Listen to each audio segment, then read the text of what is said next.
Channel देख रहे हैं आप और मैं हूं आपके साथ तंदीप कौर। और वहीं पर 1 नवंबर से कुछ बड़े बदलाव जो है वो होने वाले हैं, जिनका असर सीधा आप पर भी पड़ सकता है। वो बड़े बदलाव क्या है उसकी जानकारी मैं आपके समक्ष रखूंगी और आपको बता दूं। सबसे पहले बदलाव की अगर हम बात करें तो 1 नवंबर से बीमा नियमित इरादे के गैर जीवन बीमा पॉलिसी खरीदने पर KYC अनिवार्य कर दिया था और अब तक ये केवल जीवन बीमा के लिए ही अनिवार्य था और गैर जीवन बीमा जैसे स्वास्थ्य या और वाहन बीमा पर 1 लाख रुपए से अधिक क्लेम की स्थिति में ही जरूरी था। लेकिन 1 नवंबर से सबके के लिए अब ये अनिवार्य हो जाएगा, यानी कि KYC जो है जिसके लिए जितने भी जीवन बीमा की अगर बात करें, जो बीमा नियम है उसके हिसाब से जीवन बीमा पॉलिसी और साथ ही साथ जो दूसरे गैर जीवन बीमा पॉलिसी थी इनके लिए अनिवार्य था, लेकिन अब जो है 1 नवंबर से ये सबके लिए अनिवार्य भी हो जाएगा। वहीं पर दूसरे बदलाव जो है वो GST रिटर्न में है देखने को मिलेगा, यानी कि GST रिटर्न में भी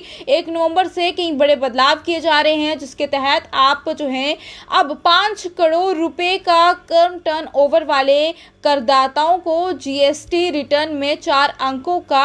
HSN कोड जो है वो लिखना अनिवार्य होगा, यानी कि ज़रूरी होगा, जबकि पहले 2 अंकों का ही HSN कोड जो है वो डालना होता था। और इससे पहले 5 करोड़ से ज़्यादा का टर्नओवर वाले जितने भी करदाताएं हैं उनके लिए ये अप्रैल से 4 अंकों का कोड और साथ ही इसके बाद 1 अगस्त से 6 अंकों का कोड जो है वो डालना ज़रूरी हो जाएगा। तो ये GST रिटर्न्स वालों के लिए जो है ज़रूरी खबर सामने आ रही थी। वहीं पर 1 नवंबर से PM किसान योजना के तहत भी जानकारी सामने आ रही है, जिसमें ये सामने लिखा है कि 1 नवंबर से PM किसान योजना में भी बड़ा बदलाव किए जा रहे हैं और अब लाभार्थी किसान पोर्टल पर जाकर आधार नंबर से अपना स्टेटस चेक नहीं कर पाएंगे और इसके लिए उन्हें अब जितने भी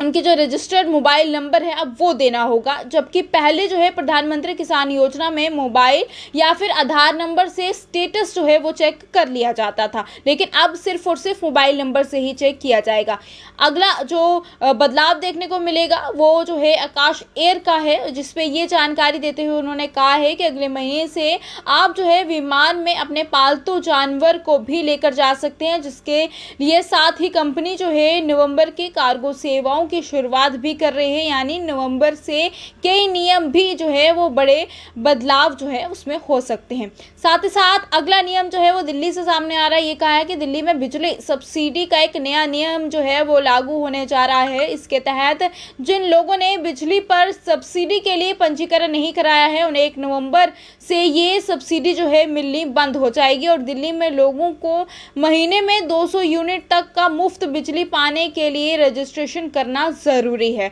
तो ये तमाम नियम है जिसमें सामने आ रहे हैं, जिसपे ये बताया है कि 1 नवंबर से क्या कुछ बदलाव जो है वो हो सकते हैं, जिसका असर आप पर भी पड़ सकता है। जिसमें से पहले जो है जितने भी जीवन बीमा पॉलिसी को लेकर सामने आ रहे हैं, गैर जीवन बीमा पॉलिसी है उनके लिए है। दूसरा जो है GST रिटर्न्स को लेकर है। तीसरा बदलाव जो है PM किसान योजना को लेकर देखने को मिला। वहीं पर आकाशा एयरलाइन की अगर बात करें तो वहां पर भी बदलाव देखने को मिल रहा है और वहीं पर बिजली सब्सिडी को लेकर भी बदलाव जो है वो